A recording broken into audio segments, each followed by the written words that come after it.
तिम्रै नाम जप्न थालियो, तिम्रै नाम जप्न थालियो, दिलमा माया थप्न थालियो, Kali I love you, Kale same to you. कलाकारिता फेरि जवानीसँग पनि जोडिरहेको छ क्या सर।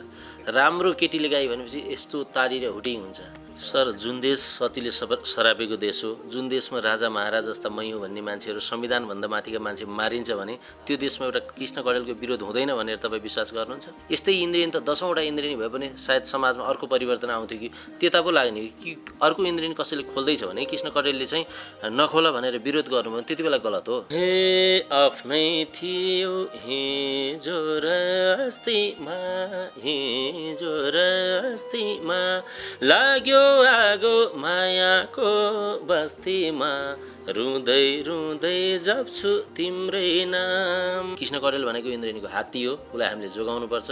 त्यो भगवान्लाई हामीले संरक्षण गऱ्यौँ भने जब कृष्ण कडेल मर्यो भोलिपल्ट त्यो इन्द्रियणी छताछुल्ल हुन्छ। कति आए कति गए ठमेल बजारमा, तिमी मात्रै छौ सानो मेरो नजरमा। भर्खर फुल्दै गरेको बच्चा सचिनलाई, फुल्दै गरेको बच्चा हो, एक दुईवटा गीत गाएर ऊ सुपर हिट भएको छ, सबैले चिनेको छ सचिन परियार भनेर। किनभने उसँग सचिन परियार मात्रै हिट भएको होइन क्या, ऊ सान्त्वना पनि थियो क्या। एउटा गरिबीको कारणले पनि उसलाई चाहिँ सान्त्वनाले माया गरेका छन्। त्यो माया त पस्न दिनु पऱ्यो नि सबैलाई। जस्तो आफै नाङ्गिएर पछि इज्जत माग्दा गाह्रो हुन्छ नि सर। त्यो बच्चालाई चाहिँ त्यसरी चाहिँ बुवा आमाको त्यो झगडामा मुस्न हुँदैन जस्तो लाग्छ कि। जस्तै एकजना के हुनुहुन्थ्यो नि रिक्सा चलाउने हाम्रो सर हुनुहुन्थ्यो अर्जुनजी हो, अर्जुनजीको होइन, उहाँलाई यति राम्रो चाहिँ दबङ बनाइयो एकचोटि होइन चियावालीलाई। अब त्यत्रो पब्लिसिटी अहिले उहाँहरू कहाँ हुनुहुन्छ खोज्नुपर्छ बिचरा, त्यस्तो पनि गर्न हुँदैन क्या। नमस्कार दर्शक महानुभावहरू, तपाईँ यतिखेर हामीलाई विभिन्न मिडियाबाट एकसाथ हेर्नु भएको छ र आवाजमा म प्रमोद गर्दै उपस्थित भएको छु। आज को हुनुहुन्छ तपाईँले हाइलाइट्सबाट पनि थाहा पाइसक्नु भएको छ, त्यसकै फ्लेममा पनि देख्नु भएको छ। आज हामीसँग जेबी ओली हुनुहुन्छ, गायक तथा सर्जक जेबी ओली हाम्रो माझमा हुनुहुन्छ। उहाँलाई म स्वागत गर्न चाहन्छु। स्वागत छ। धन्यवाद। र विभिन्न मिडियाबाट आउनुभएका पत्रकार साथीहरू र तपाईँहरूको चाहिँ विभिन्न च्यानलहरू हेरेर बस्नुभएका तमाम दर्शकहरूलाई मेरो हार्दिक नमस्कार। आराम हुन्छ दाइ? एकदम आराम छु। तपाईँहरूलाई? एकदम ठिक छौँ हामीले। तपाईँ युरोपबाट अहिले काठमाडौँ आउनुभएको छ? हजुर हजुर हजुर। यो बिचमा कतिवटा गीतहरू काठमाडौँ आइसके पछाडि यहीँबाट कुराको सुधार? ठिक छ। अहिले चाहिँ नयाँ गीतहरू मेरो 3टा लगभग 4वटा गीतहरू रेडी छ। 4वटा गीतहरू यो बिल्कुलै नयाँ गीत, केही एरेन्ज भइरहेको छ। एरेन्जको मैले छोडेको छु नयाँ गीतहरू र पुराना गीतहरू भन्दा पनि अब जस फिलहाल है 2-3 महिनाको बिचमा यसरी गीतहरू चाहिँ आइरहेको छ। म उता बसे पनि लोकदोरी क्षेत्रले त एउटा फड्कै मारिसकेको छ। हजुर। यो कारण भनेको चाहिँ साना बालबालिकाहरूको चाहिँ लोकगीत सङ्गीतको क्षेत्रमा चाहिँ यो प्रवेशले पनि अलिकति यसलाई चाहिँ यो क्षेत्रलाई फराकिलो बनाएको हो कि भनेर चाहिँ त्यो हामीले महसुस गरिरहेको छौँ होइन? त्यो चाहिँ कसरी लिनु भएको छ? किन भन्दा यो साना बच्चाहरू भर्खर 8-10 वर्षको भएको उनीहरू पनि लाइभ दोरी गाउने होइन? हजुर। त्यस पछाडि त्यो फेरि बच्चामा पनि के प्रभाव पर्दो रहेछ भने सानाहरूले गीत गाइसके पछाडि कार्टुन हेर्ने बच्चाहरूले पनि चाहिँ लोकगीततिर चाहिँ हेर्न चाहिँ मन पराउनु, त्यस्तो पनि हामीले फेला पारेन। तपाईँले चाहिँ कसरी लिनु भएको छ? म त यसलाई सहज तरिकाले लिन्छु, किनभने यो एउटा चाहिँ सबैमा हुनपर्ने चिजहरू आखिरी पहिला पनि थियो क्या बच्चाहरूमा। त्यो बेला मिडिया थिएन क्या होइन, मिडिया थिएन, तिनीहरूलाई पब्लिसिटी गरिदिने एउटा चाहिँ ठाउँ थिएन। नभएपछि उनीहरू गाउँमै गाउँथे, त्यही बच्चाहरू चाहिँ माध्यम नभएपछि कहाँ परिचित हुन्थ्यो त? गाउँमै नाचगानमा गाउँथे, सीमित हुन्थ्यो। फलानाको छोरीले मिठो गाउँछे, फलानाको छोराले मिठो गाउँछ। हिजोको दिनमा पनि सानोमा गीत गाउँथे, पक्कै पनि हो। तर अहिले के भने मिडिया भयो, तर अलिकति अब सङ्गीत साधनहरू चाहिँ विभिन्न किसिमका चाहिँ टेक्नोलोजी भयो, नमिठै गाए पनि मिठो सुनिने बेला भयो। सबै चाहिँ कम्प्युटरबाट हुन थाले होइन। त्यसकारण साना भाइ बहिनीहरू आउनुमा त म त स्वागत गर्न चाहन्छु। एकदम स्वागतयोग्य काम हो त्यो त, एकदम उनीहरूले गरेको चाहिँ त्यसमा त हामीले सपोर्ट गर्नुपर्छ। किन दर्शकले नयाँ चिज चाहन्छन् क्या, नयाँ चिज हो यो। नेपाली मौलिक संस्कृतिहरूलाई संरक्षण गर्नु पनि अब लोकगीतको भूमिका महत्त्वपूर्ण हुन्छ होइन? र यसले चाहिँ यो पुस्ता हस्तान्तरणको लागि त एकदमै महत्त्वपूर्ण भूमिका खेल्छ। जोस् पुस्ताहरू हस्तान्तरण त अब जब सबै कुरा चाहिँ लागिरहेकै छन् होइन, तर के हुन्छ भने अलिकति न्यू टेस्ट खोजेका हुन् दर्शकले पक्कै पनि। उहाँहरूले खोज्नु भएको चिज अलिकति मान्छेलाई एउटै मान्छेले गेम खेलिरह्यो भने ए फलानुले त हो भन्ने हुन्छ, एउटै मान्छेले गीत गाएर भने त्यही फलानु आउँदैछ अरे भन्छन् नि त। तर नयाँ मान्छे आयो भने हो फलानु कस्तो रहेछ भन्ने हुन्छ। फेरि बच्चा भनेपछि त्यसै पनि माया लाग्ने चिज हो होइन। ठुलो मान्छे जस्तो हाम्रो समाज कस्तो छ भने सानो एउटा कलाकारिता फेरि जवानीसँग पनि जोडिएको छ क्या सर। राम्रो केटीले गायो भनेपछि यस्तो ताली र हुटिङ हुन्छ, त्यहाँनिर उस्तै मिठो स्वरको एकजना चाहिँ नराम्रो दिदीले गाउनु भयो भने त्यहाँनिर केही मतलब हुँदैन क्या। हेर्नुहोस् कलाकारिता एउटा जवानीसँग पनि जोडिएको छ क्या। अनि अब चाहिँ कुनै चाहिँ राम्रो मान्छेले गाउँदाखेरि त्यत्तिकै हुटिङ ताली आउँछ, राम्रो कला स्वरको ध्वनि आउँदाखेरि त्यहाँ खासै महत्त्व पनि देखिन्न क्या। यस्तो यस्तो चाहिँ अब यो के भनौँ, यो अब हेर्ने भनेकै यही हो क्या, हेर्ने गीत भने क्या सर हो। अब यही प्रसङ्गमा थोरै अलिकति जुन पछिल्लो समय भाइरल भइरहेका सचिन परियार होइन, हजुर हजुर, उनी भाइरल भए त्यस पछाडि उनलाई एउटा गीत पनि गराइयो र त्यो गीत पनि एकदमै धेरैले हिट भयो, हिट पनि भयो होइन। र त्यहाँबाट सचिन परियारले गाएको गीत भनेर अहिले पनि एकदमै हिट भइरहेको छ। र पछिल्लो समय सचिन परियार अब विभिन्न कारणले गर्दा विवादमा पनि तानिरहेका छन् हजुर। खास गरी कहिले बाबाको कारणले, कहिले आमाको कारणले के यस्तो विवादहरू पनि आइरहेको छ होइन। यसरी बच्चाहरूलाई अब बाबुआमाको केसहरूलाई जोडेर यसरी विवादमा तान्नुलाई चाहिँ तपाईँ कसरी? म त यस्तो लाग्छ कि तपाईँको चाहिँ जीवनमा पूर्ण मान्छे कहिले पनि हुँदैन होइन। हरेक चिजमा मान्छे सफल हुँदैन, सङ्घर्ष गर्दै सफल हुने कुराहरू त भए, तर चाहिँ म के भन्छु भने त्यो बच्चाहरूको अगाडि भर्खर फुल्दै गरेको बच्चा सचिनलाई, फुल्दै गरेको बच्चा हो, एक दुईवटा गीत गाएर ऊ सुपर हिट भएको छ, सबैले चिनेको छ सचिन परियार भनेर। किनभने उसँग सचिन परियार मात्रै हिट भएको होइन क्या, ऊ सान्त्वना पनि थियो क्या। एउटा गरिबीको कारणले पनि उसलाई चाहिँ सान्त्वनाले माया गरेका छन्। त्यो माया त पस्न दिनु पऱ्यो नि सबैलाई। एउटा घर परिवारमा चाहिँ जोडिएका चाहिँ कुराले चाहिँ बच्चालाई लिएर सँगै राखेर जस्तो इन्टरभ्यू लिइन्छ नि, त्यो झगडालाई देखाइन्छ नि छताछुल्ल गरेर, जस्तो आफै नाङ्गिएर पछि इज्जत माग्दा गाह्रो हुन्छ नि सर। त्यो बच्चालाई चाहिँ त्यसरी चाहिँ बुवा आमाको त्यो झगडामा मुस्न हुँदैन जस्तो लाग्छ कि मलाई चाहिँ। मिडियाहरूले पनि खास यो नबुझेको र त्यो बच्चाको त्यो भावनामा खेलेका के लाग्छ? भावनामा खेले भन्दा पनि डलरमा खेलेको हो क्या सर अहिले, बुझ्नुभयो? भावना भन्दा पनि डलरमा खेलेको, किनभने पैसा आउँछ, सबैलाई कन्टेन्ट चाहिएको छ, कसरी कानेर कसको के बिगार्ने र अनि त्यो कुरालाई लिने भन्ने हुन्छ क्या। मिडिया यस्तो चिज छ कि अब मिडिया जतिको शक्तिशाली त केही छैन होइन। छन् भने एउटा मिडिया शक्तिशाली हो, मिडिया र पैसा हो शक्तिशाली भनेको। तर एउटा कुरा के हो भने हरेक कुरालाई चाहिँ कहाँ के गर्दा कानुन पनि छन् कि अहिले चाहिँ सबैले चाहिँ अदालत चाहिँ सबैले मिडियालाई ठान्न थाले। जस्तो कि त्यो ठान्नु भनेको आफ्नो इज्जत चाहिँ पहिला छताछुल्ल गर्ने अनि पछि इज्जत खोजेर पाइन्छ त, आफू नाङ्गिएर इज्जत त आउँदैन पक्कै पनि। त्यस कारण मिडियाहरूले पनि अलिकति सोचेर गर्दा राम्रो हुन्छ जस्तो लाग्छ कि। किनभने अर्काको चाहिँ छताछुल्ल भएको पनि देखाएको छु केही कारणले, रातारात चाहिँ करोडपति भएको छ मान्छे भनौँ न, एउटा दर्शकको नजरमा यति राम्रो फुलेको छ रातारात, त्यो एक हप्ता नहुँदै त्यो बिचल्ली हुन्छ क्या त्यस्तो। जस्तै एकजना के हुनुहुन्थ्यो नि रिक्सा चलाउने हाम्रो सर हुनुहुन्थ्यो अर्जुनजीको होइन, उहाँलाई यति राम्रो चाहिँ दबङ बनाइयो एकचोटि होइन चियावालीलाई अब त्यत्रो पब्लिसिटी। अहिले उहाँहरू कहाँ हुनुहुन्छ खोज्नुपर्छ बिचरा, त्यस्तो पनि गर्न हुँदैन क्या।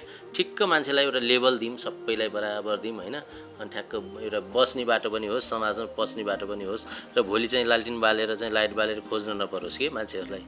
तर कतिपय सरकारहरूले पनि अब चाहिँ यो जुन भाइरलको नाममा चाहिँ त्यसलाई प्रयोग गरेर भ्युज कमाउने नाममा चाहिँ हजुर त्यो पनि गरिरहनु भएको छ कि होइन। अब के हुन्छ भने चलिरहेका कतिपय कलाकारहरूको रेट स्टेज प्रोग्रामकै कुरा गर्दा पनि त्यो निम्न हुने, हजुर त्यस पछाडि यसरी अब भाइरलहरूको नाममा चाहिँ एकदमै यो व्यापार पनि भइरहेको छ क्या पछिल्लो समय। यसलाई चाहिँ तपाईँले कसरी दिन्छ? किन भन्दा अब अहिले भाइरलले 1-1.5 लाख चाहिँ एउटा स्टेज प्रोग्राम लिन्छ भने चलिरहेको वर्षौँदेखि साधना गरिरहेको एउटा कलाकारको रेट 20,000 पनि हुँदैन क्या। उसलाई त्यही 20,000 दिन पनि एकदमै त्यो गाह्रो पर्ने अवस्था पनि सिर्जना भइरहेको छ। त्यही त मैले यसलाई चाहिँ कसरी यस्तो के अब भाइरल चिज भनेको एकैछिनको लागि महँगो हुन्छ क्या, महँगो हुन्छ, त्यो एकदम मिठो पनि हुन्छ क्या, कहिले नखाएको टेस्ट जस्तो हुन्छ त्यो। जस्तो समुद्र कहिले पनि आफ्नै चालमा हुन्छ क्या, एउटा चाहिँ सङ्गीत साधना गरेका मान्छेहरू केही पछाडि पर्नु भएको छ। हुन त निरन्तरता नभएर पनि होला, तर भाइरल चिज भनेको एकैछिनको लागि टेस्ट हो हैन। टेस्ट गरौँ, सबैले बचाइदिउँ उहाँहरूलाई। टेस्ट गर्दाखेरि कहिले मिठो हुन्छ, त्यो भाइरल चिज सबै नराम्रो भन्ने त छैन नि। भोलि उनलाई हामीले पनि संरक्षण गर्नु पर्यो। हामीले जोगायौँ भने त उनी राम्रो पनि हुन सक्छन्। तर भाइरल भन्ने कुराहरू चाहिँ कस्तो भने तपाईँ हामीले नै बनाएको भाइरल त हो नि। त्यो त हो होइन, तै पनि त्यो रेटकै कुरामा पनि अब एउटा गीत गाएको चाहिँ अब कति वर्षदेखि साधना गरेको कलाकारलाई चाहिँ 10,000 दिन पनि यहाँ गाह्रो पर्ने, मतलब दिनलाई गाह्रो मान्नुहुन्छ भने अब त्यो भाइरलको नाममा चाहिँ अब 1 लाखसम्म दिनलाई पनि उहाँहरूलाई केही समस्या नहुने तरिकाले पनि त्यसरी चाहिँ पुस्ट गरिरहनु भएको छ। यो त तपाईँको व्यवसाय हो। सबैले कमाउनु परेको छ। त्यहाँ पनि अब विभिन्न किसिमका टिकट काटेर मान्छेहरू आउनुपर्छ होला। पुरानो मान्छेहरूलाई खासै वास्ता गर्नु नयाँ टेस्ट खोज्नुहुन्छ। अब नयाँलाई भाइरल लियो भने दर्शकहरू आउनु सबै बाँच्न परेको छ हैन। यहाँ चाहिँ क्वालिटीभन्दा क्वान्टिटीतिर गएको छ क्या अहिले।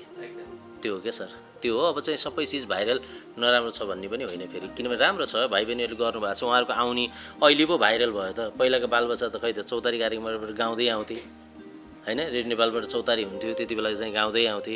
अहिले पो भाइरल भन्ने चिज थियो त। पहिला पनि हाम्रा अग्रजहरू कहिले भाइरल हुनु भएन, तर अहिलेसम्म उहाँकै गीत गाउँछौँ। उहाँहरू नै अहिले जीवित हुनुहुन्छ, यति मिठो गाउनुहुन्छ। उहाँहरूकै गीतहरू हामी गाउँदै हिँडेका छौँ हैन। त्यसकारण अब यो सबैको दायित्व छ क्या सर यो बिचमा चाहिँ। दाजु कति वर्षदेखि हुनुहुन्छ? म त लगभग यसमा चाहिँ हामी आज यहीँ मसँग हुनुहुन्छ हाम्रो उमेश ठगुना हुनुहुन्छ सुदूरपश्चिमदेखि। उहाँ र मेरो यात्रा सँगै हो। हामी कहिले लगभग 60 सालतिरदेखि छौँ हामी सँगै।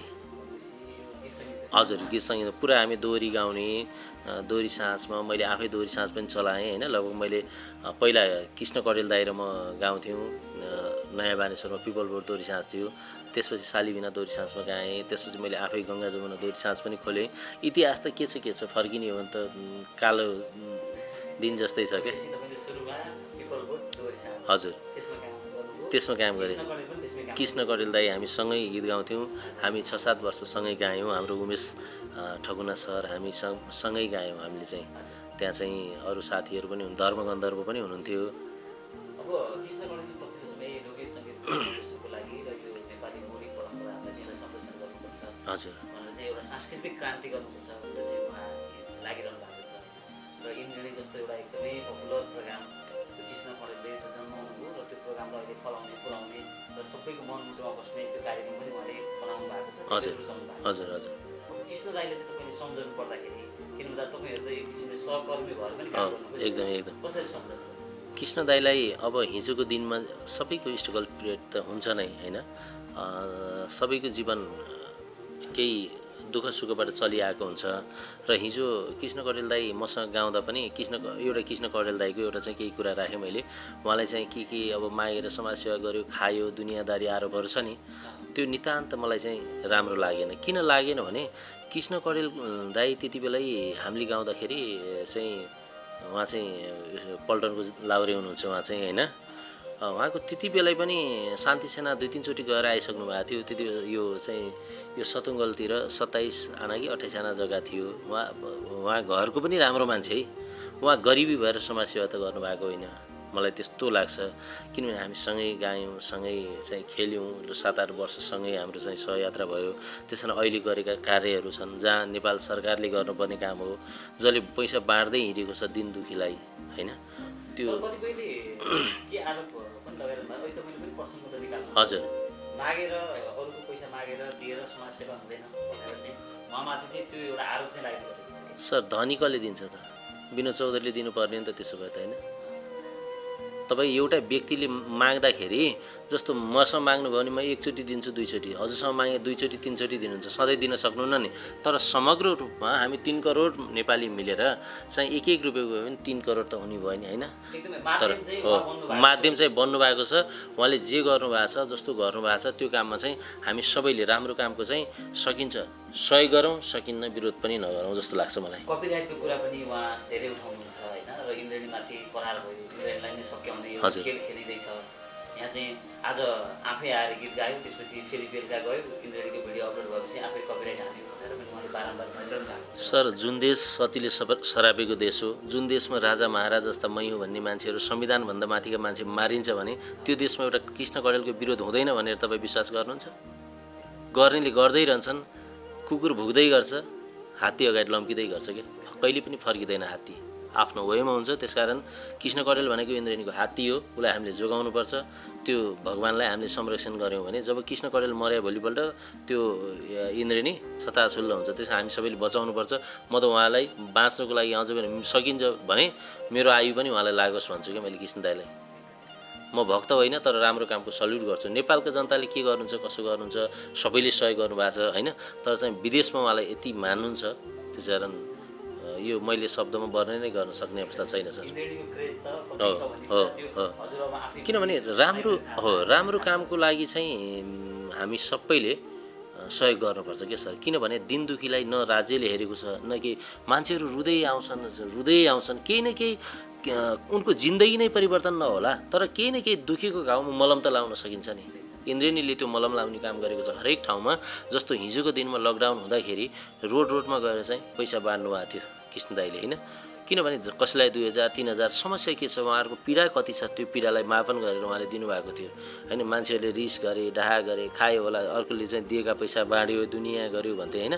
तर दिन त दियो नि, त्यो बोल्ने मान्छेले दिनु पऱ्यो नि त सर। मैले तपाईँलाई आरोप लाउँदाखेरि जस्तो चाहिँ हजुरले चाहिँ ल यस्तो नराम्रो गर्नुभयो भन्दाखेरि त त्योभन्दा पहिला कि त्यो अगाडि आफू जानु पऱ्यो। इन्द्रेणी एउटा मात्रै खोल्ने हो र?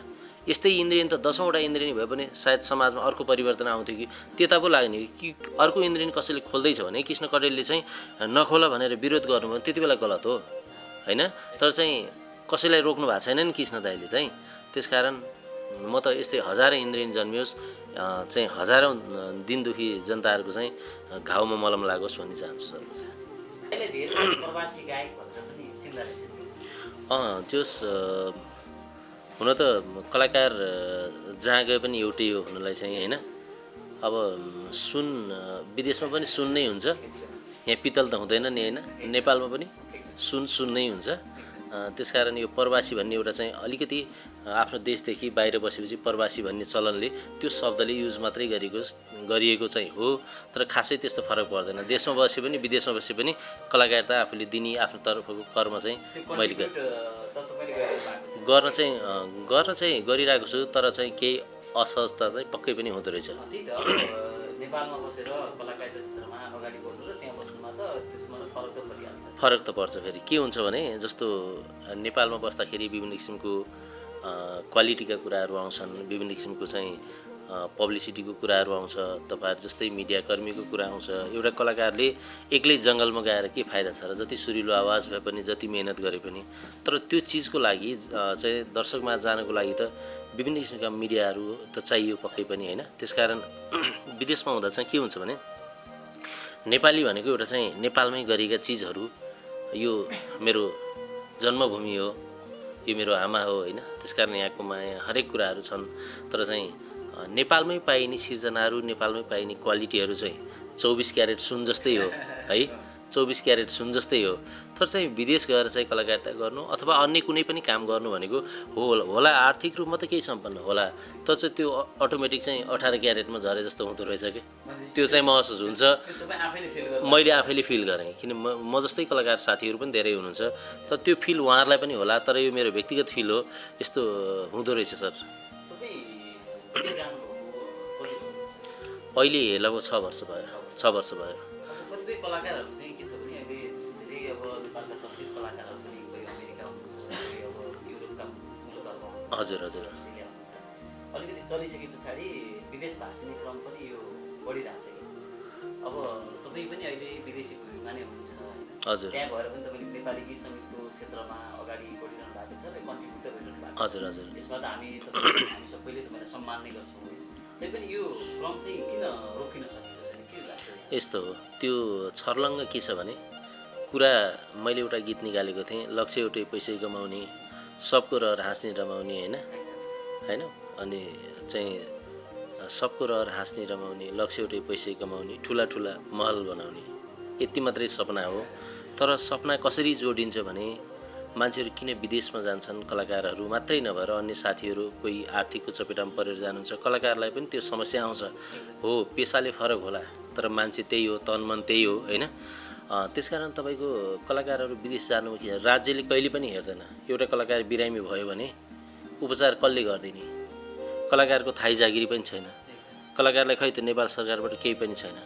कलाकार यस्तो भयो भनेपछि तपाईँको यस्तो चिज भयो कि लाउँदासम्म गहना जस्तो के भन्नलाई चाहिँ गहना भनिन्छ, राष्ट्रका गहना भनिन्छ। त्यो जनताले दिएको मायाले मात्रै कलाकार बाँचेका छन् हैन। राज्य पक्षबाट त केही पनि भएको छैन। एकछिन लाउँदासम्म चाहिँ टल्किन्छ, झल्किन्छ। एउटा चाहिँ मण्डपमा बिहे गरे जस्तो के कलाकारको जिन्दगी एकछिन बहुत खुसी छ, बिहेको दिनसम्म खुसी हुन्छ नि, भोलिपल्ट त्यो बिहे सकिन्छ नि, अनि तनावहरू सुरु हुन सक्छन्। अथवा चाहिँ लागेको सुनको गहना जस्तो एकछिन टल्किन्छ, जब राखिन्छ नि, राखेपछि त्यसको महत्त्व कतै कतै घटेको हो कि जस्तो लाग्ने। यस्ता यस्ता कुराहरूले गर्दाखेरि वास्तवमा राज्यले नै नहेरेपछि कलाकारहरू जान बाध्यता किनभने जिन्दगी त चलाउनु पर्यो नि सर हैन। किनभने आफू मात्रै एक्लै रमाएर भएन, फ्यामिली बालबच्चाहरूलाई पनि हेर्न पर्यो अथवा बुवाआमा हेर्नु पर्यो। त्यसकारण अब एउटा गीत गऱ्यो 4-5 लाख रुपियाँ। अब त्यो बेलामा चाहिँ हामीले गर्दा चाहिँ 80-90 हजार 1 लाखमा एउटा हामी चाहिँ अडियो भिडियो तयार गर्थ्यौँ त्यो बेलामा चाहिँ। तर अहिले आएर अब पहिला सुन्ने गीत हुन्थे, अहिले जम्मै हेर्ने गीत छन्। कसरी गीतलाई नङ्ग्याउने अनि त्यसपछि अथवा चाहिँ मोडेलहरूलाई कसरी नङ्ग्याउने हेर्ने गीत बनाइन्छ क्या त्यहाँ हैन। तर क्वालिटी त बढ्दै गएको छ, त्यसमा त म पनि खुसी छु हैन। राम्रो चिजहरू त केही प्रयास गर्दै जाँदा अथवा चाहिँ अहिले टेक्नोलोजीको जमाना, प्रविधिको जमाना आइसकेपछि विकास त पक्कै भएको छ। तर चाहिँ सुन्ने र हेर्ने गीतमा फरक हुँदाखेरि अहिले अब त्यस्तै छ। गीत सङ्गीतको बजार पनि बाँच्ने आधार भएन कि। अब गीत त सुन्नै पर्छ एउटा। तपाईँले पछिल्लो गीत मिल्ना राईसँग चाहिँ तपाईँको एउटा गीत आएको थियो हैन? हजुर, Kanchhi I love you. Kali I love you, Kanchhi I love you हुन्छ, काली आई लभ यु हुन्छ, baby I love you, JB I love you, Meli same to you. Milna र मैले चाहिँ मैले मेलीलाई बेबी आई लभ यु भन्छु, मिल्नाले चाहिँ जेबी सेम टु यु भनेर पनि गाउनुहुन्छ। म त्यही गीत गाउँछु हैन। तिम्रै नाम जप्न थालियो, तिम्रै नाम जप्न थालियो, दिलमा माया थप्न थालियो, Kali I love you, Kali same to you, Kali I love you, Kali same to you, Kali I love you, Kali same to you. यो चाहिँ मेलिनासँगै भएर आज गर्न पाए रमाइलो हुन्थ्यो होला। सेम टु यु भन्ने मान्छे भएन क्या होइन। हजुर, मैले आफैले हजुर युरोपमा हुँदै लेखेको। मेरो अधिकांश अहिले पछिल्लो समयमा निक्लेका गीतहरू जम्मै मैले युरोपमै लेख्छु। अब जता गए पनि कलाकार त आफूसँगै कलम छ हैन। त्यसकारण म पहिल्यैदेखि पनि मैले तपाईँको सुरुदेखि पनि आफै गीतहरू लेख्थेँ। सबै गीतहरू जस्तो ठमेल बजार पनि अब चाहिँ 53 लाखले हेर्नु भएको छ। मिल्न राई र मैले नै गाएको त्यो गीत पनि, त्यो पनि एकदम राम्रो भएको थियो। त्यसमा हुन्छ त्यो गीतमा चाहिँ हजुर मैले अहिले हजुर हो त्यो काली आई लभ यु मेरो पर्सनल जेबिओली युट्युब च्यानलबाट छ र अर्को चाहिँ म्युजिक नेपालबाट मैले राखेको हुँ त्यो ठमेल बजारमा। यसमा चाहिँ हाम्रो मलाई एकदम साथ दिने मेरो दाइ हुनुहुन्छ उमेश ठगुन्ना र विक्रम थापा भाइले पनि सहयोग गर्नुभएको छ। यो गीत हामी सँगै बसेर सिर्जना गरेको गीत पनि हो। म नेपाल आएको थिएँ त्यति बेला, लेख्न चाहिँ उतै लेखेको, तर पनि यसलाई चाहिँ अलिकति परिमार्जन गरौँ भनेर बनाएको थियो। त्यही गीत गाउँछु यति बेला। पूर्णिमाको जुन हौ कि बगैँचाको फुल, पूर्णिमाको जुन हौ कि बगैँचाको फुल, तिम्रो रूपमा जादु रहेछ पारेर नभुल। ओहो माया ठमेल बजारमा, कति आए कति गए ठमेल बजारमा, कति आए कति गए ठमेल बजारमा, तिमी मात्रै छौ सानो मेरो नजरमा, तिमी मात्रै छौ सानो मेरो नजरमा। यो गीत चाहिँ म्युजिक नेपालबाट मिल्न राई र मैले नै गाएको गीत हो। धन्यवाद। अहिले त यो आवाज पनि के भएको छ भने अब यो नेपाल आइसकेपछि धुलो धुवाले गर्दाखेरि अलिकति चाहिँ केही त्यस्तो भएको छ। हजुर त्यो केही परिवर्तन धुलो धुवाले गर्दा त्यस्तो हुँदो रहेछ। मेरो पर्सनल 34वटा एल्बम भयो, 34वटा एल्बम भयो र मैले आफ्नो अर्काको गीत गरेर लगभग यस्तै 65-70वटा गीतहरू गाएको छु। हजुर दाजु एउटा चाहिँ के पनि छ भने पछिल्लो समय अब म्युजिक नेपाललाई मैले दिनुभएका हजुर गीतहरू होइन, हजुर तपाईँ आफै ओरिजिनल सिङ्गरले चाहिँ यहाँ गाइरहँदाखेरि कतिपय अवस्थामा हाम्रै भिडियोमा पनि कपिराइट आउने त्यस्तो पनि छ कि यसलाई चाहिँ कसरी हुन्छ दाजु यो विषयमा? हो मैले यो कुरा हिजो मात्रै हो म हिजो म्युजिक नेपालमा गएर मैले झगडा गरेर आएँ हेर्नुहोस्। किन भन्नु होला भने जस्तो मैले ठमेल बजारमा गीत गाइरहेको छु, सानो 1 मिनटको क्लिप चाहिँ मैले फिनल्यान्डमा गएर चाहिँ गाउँदाखेरि म आफैले खिचेँ, एकजना कसैलाई खिच्न लाएँ, त्यो मेरो युट्युब च्यानलमा म आफैलाई कपिराइट आयो, जसको त्यसको सर्जक म हुँ, कम्पनीको चाहिँ ओनर म हो, फेरि आमा म्युजिक पनि मेरो है, कम्पनीको ओनर म, अनि त्यसपछि त्यसको गायक एभ्रिथिङ म होइन, भएपछि म आफैलाई कपिराइट हानेपछि चित्त बुझ्छ त बुझ्दैन नि। मैले हिजो गएर राम्रो तरिकाले भने तपाईँहरू कस्तो कहाँको नियम हो यो होइन, तपाईँहरूले चाहिँ मैले आफै कम्पनी ओनर म, मेरो गीत होइन, म आफैले गायक, म आफैलाई चाहिँ कपिराइट किन हान्नुभयो भन्दाखेरि हामीले होइन सिस्टमले हो, सिस्टम हटाउनुहोस् भन्नु भने हिजो चाहिँ सिस्टम के निवेदन दिनुहोस् के गर्नुहोस् भन्नुभएको थियो, तर चाहिँ सिस्टम अब के भएको छ, मेरो पुराना गीत पनि लिएर जानुहोस् भन्ने चाहिँ गर्नु, यो गीत चाहिँ दिनु भएन उहाँहरूले, 5 वर्ष कति लाग्छ भन्ने कुरा गर्नुभयो। अब त्यस्तै एग्रिमेन्ट त्यस्तै छ हाम्रो, त मलाई यो कुरामा चित्त बुझ्दैन। यसमा अब कृष्ण कौडेलले पनि अहिले योभन्दा केही समय अगाडि यो विषयमा कुरा उठाउनु भएको थियो हजुर, र पछिल्लो समय इन्द्रणीलाई चाहिँ कपिराइट म्युजिक नेपालले हान्न छोड्यो भनेर उहाँले भन्नुभएको थियो, र हामीले इन्टरभ्यू लिँदा पनि कतिपय म्युजिक नेपालका गीतहरू परेछन् भने अब त्यो चाहिँ म्युजिक नेपालबाट कपिराइट आउने, त्यस पछाडि त्यो भिडियो नै अब हामीले हालौँ कि नहालौँ भन्ने यस्तो कन्डिसन पनि धेरै भएको छ क्या। त्यो यस्तो हो क्या, त्यो भनेको जस्तो सबै बिगारेको पैसाले सिस्टम बनाइएको छ नि, पैसाको कारणले गर्दा यो सबै बाँचौँ, मैले गर्दा हजुरहरू, हजुरले गर्दा म बाँच्ने भन्ने सिस्टम भएन क्या। यहाँ त एक्लै बाँच्नुपर्छ, मभन्दा कोही छैन भन्ने चाहिँ हाबीले यस्तो भएको, अरू केही पनि होइन।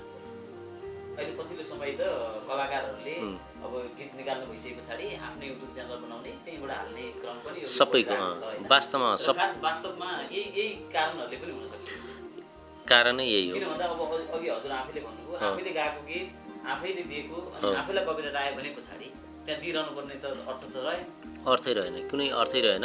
त्यही त यो कुराले चाहिँ साह्रै दुःखी बनायो कि, किनभने आफ्नो गीत चाहिँ आफैलाई चाहिँ कपिराइट हान्दा त सबभन्दा ठुलो चाहिँ पीडा त यहाँनिर छ नि। यो कुरा चाहिँ दुःख लाग्छ, एकदम दुःखी छु म पनि। दाजुको नेपाल आउने जाने क्रम चाहिँ अब चाहिँ अलिक बाक्लिन्छ कि भनेर अघि पनि हामीले अनौपचारिक कुरा गर्दाखेरि हो, आउन त म एक वर्ष 2 वर्षमा आउने गर्छु, तर के हुन्छ भने विदेशी भइसकेपछि त्यहाँ हरेक खालको चाहिँ प्रक्रियाहरू हुन्छ, आफ्नो कसैसँग कन्ट्याक्ट गरिएको काम जोडिएको हुन्छ, आफ्नो कलाकारिता जोडिएको हुन्छ कहिलेकाहीँ होइन, त्यसले गर्दाखेरि सजिलो जो विदेशी मान्छेहरू जान्छन् नि, विदेश गएपछि सबै कुरा सुखै सुख छ भन्नेहरू हुन्छ, तर विदेश भनेको एकदम दुःखी ठाउँ हो। म त कुनै पनि नेपालीलाई नजानुहोस् भन्छु, दुःख गर्नु होइन, हुन त नगई हुँदैन, आर्थिकको चपेटामा परिसकेपछि विनिक तनावले जानुपर्छ, तर सुख चाहिँ हुँदैन क्या, सुख हुँदैन। तर बिचबिचमा आउने जाने मैले गरिरहेको छु, र अब अझ धेरै आउँछु होला म, किनभने अब आफ्नो देश हो होइन, नआए पनि सकिँदैन। म गीत सङ्गीतमा भएको हुनाले मलाई तपाईँहरू जस्तै साथी सर्कल र गीत सङ्गीतले छिटो बोलाउँछ, मलाई पक्कै पनि थाहा छ। दाजुले अब नेपालमा पनि धेरै स्टेज प्रोग्राममा भाग लिनु, हजुर, यहाँको चाहिँ अघि कुरा गर्दै गर्दाखेरि कतिपय स्टेज प्रोग्राममा गएर गीत गाइयो, दर्शकहरूलाई नचाइयो, उफारियो, त्यहाँको पारिश्रमिक पनि पाइएन भन्ने कुरा पनि आइरहेको थियो। त्यो बेला थियो, अहिले पनि त्यस्तै छ।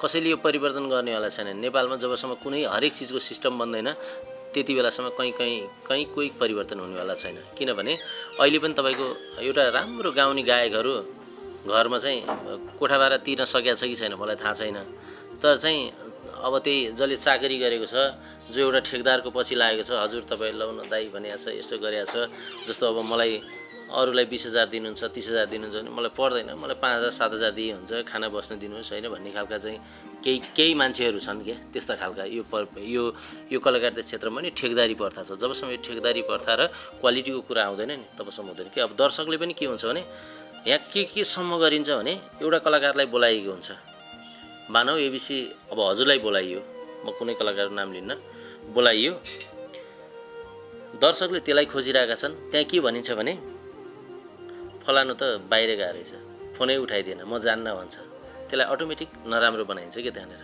त्यसरी चाहिँ एउटाको ठाउँमा अर्को, अर्का ठाउँमा अर्को, यसरी चाहिँ जबरजस्ती भइरहेछ क्या। केही कलाकारहरूको यहाँ भित्रभित्र सेटिङ भन्छ नि त, कसलाई लाने, के लाने, केटी कसलाई लाने, केटा कसलाई लाने, जो आफूसँग क्लोज छ, जो आफूसँग नजिक छ, एउटा सर्कल छ, त्यो सर्कलभित्र चाहिँ दर्शकले चाहँदै पनि त्यो जानुपर्ने कलाकार त्यहाँसम्म पुगेको छैन, नजाने ठेकदारी प्रथा एकदम 100%। दाजु अब युरोपतिर हुने प्रोग्राममा त बाक्लै उपस्थित हुन्छ यहाँको है? हजुर, मेरो राम्रै हुन्छ, जो उहाँ पनि धेरै कलाकारहरू हुनुहुन्छ, साथीहरू धेरै हुनुहुन्छ, हामी चाहिँ कहिलेकाहीँ संयोग मिलाएर, तर चाहिँ त्यो विदेशको भनेको यस्तो चिज हो कि मलाई फुर्सद छ, हजुरलाई नहुन सक्छ, हजुरलाई फुर्सद त उहाँलाई नसक्छ होइन। त्यसकारण समय मिलाएर कुनै दिन अब चाहिँ शनिबार आइतबार मिलाएर त्यसरी भेट्छौँ र अब प्रोग्रामको हिसाबले प्रायः देशहरूमा म गइरहेको हुन्छु, कहिले अब फिनल्यान्डतिर होइन, कहिले स्पेनतिर, बेल्जियमतिर म धेरैचोटि घुम्छु होइन। पोर्चुगलका हरेक स्टेज प्रोग्रामहरू, त्यहाँ हुने एनआरएनएका चाहिँ प्रोग्रामहरू, त्यसमा चाहिँ जान्छु। एकदम ठिकै छ, घुमफिर होइन, चलेकै छ। आज यहाँसँग कुराकानी भयो, एकदमै खुसी पनि लाग्यो है। अब हामी जाँदै एउटा यहाँको गीत सुनौँ, त्यसपछि कार्यक्रमलाई बिट मार्नुपर्छ कि भन्ने हुन्छ। मैले अलि पहिला गाएको सिरुबिष्ट र म आफै खेलेका छौँ यसमा। म अभिनय गर्ने मान्छे त होइन, तर पनि कहिलेकाहीँ शङ्कर विशी र प्रकाश भट्टले होइन तपाईँ आफै खेल्नुपर्छ भन्नुहुन्थ्यो होइन। मोडल बनेको छु, मेरो पेसा चाहिँ होइन यो, पेसा चाहिँ होइन, यो चाहिँ रहरलाई चाहिँ पुरा गरेको छु। त्यही गीत गाउँछु, मन्दिर जान्छु देउतालाई यही भन्छु। तर अहिले लगतै पनि हाई मायालु, आज नेट चलेन, बाई बाई मायालु भन्ने गीत आएको छ हाम्रो मेरो युट्युब च्यानलबाट। हाम्रो उमेश ठकुना दाइले गाउनु भएको छ यो गीत, त्यो गीत पनि मिलेसम्म गाउँला। तर अहिलेलाई चाहिँ म जप्छु तिम्रै नाम गाउँछु है। हे आफ्नै थियो हिजो र अस्तिमा, हिजो र अस्तिमा लाग्यो आगो मायाको बस्तीमा, रुँदै रुँदै जप्छु तिम्रै नाम, मन्दिर जान्छु देउतालाई यही भन्छु, सानो तिमीलाई छिट्टै भेट्न पाम। हिजो र अस्तिमा, हिजो र अस्तिमा लाग्यो आगो मायाको बस्तीमा, रुँदै रुँदै जप्छु तिम्रै नाम, मन्दिर जान्छु देउतालाई यही भन्छु, सानो तिमीलाई छिट्टै भेट्न पाम। दिदी र मैले गाएको थिएँ यो गीत, बिमा दिदीलाई पनि म सम्मान गर्न चाहेँ। हुन्छ दाजु, यहाँसँग एकदमै मिठो कुराकानी पनि भयो र एकदमै अन्त्यमा छौँ। जाँदै जो दर्शकहरू हामीलाई हेरिरहनु भएको छ उहाँलाई के भन्न चाहनुहुन्छ? जोस् म एकदम तपाईँहरूसँग पत्रकार साथीहरू, विभिन्न किसिमका च्यानलबाट आउनुभएका, टेलिभिजनबाट आउनुभएका साथीहरूसँग म एकदम आभारी छु। र मैले भन्नुपर्ने कुराहरू त खासै अब केही बाँकी छैन जस्तो लाग्यो। मैले मनमा लागेका दुई शब्दहरू चाहिँ मनमा केही भन्न पाए हुन्थ्यो, दर्शकहरूलाई मेरा गुनासाहरू अथवा मेरा चाहिँ आगामी चाहिँ गीतहरू सुनाउन पाए हुन्थ्यो जस्तो मलाई लागेको थियो। आज यो मौका तपाईँहरूले जुटाइदिनु भयो, यतिसम्म एउटा चाहिँ समय मिलाइदिनु भयो, जुराइदिनु भयो, मलाई सम्झिनु भयो, त्यसको लागि हजुरहरूलाई एकदम मुरी धन्यवाद दिन चाहन्छु। र हिजो विगतका जस्तै मेरा जति मैले गीतहरू गाएँ, जति मलाई दर्शक श्रोताले माया गर्नुभएको थियो, तपाईँको जेबिओले कहीँ पनि गाएको छैन, यही सञ्जालभित्रै छ, गीत गरेकै छ। तपाईँहरूको लागि अझ नयाँ नयाँ कोसिस ल्याउने छु होइन। हिजो जति माया गर्नुभयो, अब भोलिका दिनमा पनि यत्तिकै माया गरिदिनु होला, यति भन्न चाहन्छु। दर्शकहरूसँग एकदम आभारी छु, उहाँलाई एकदम मिस गरेको छु दर्शक श्रोतालाई। Thank you so much.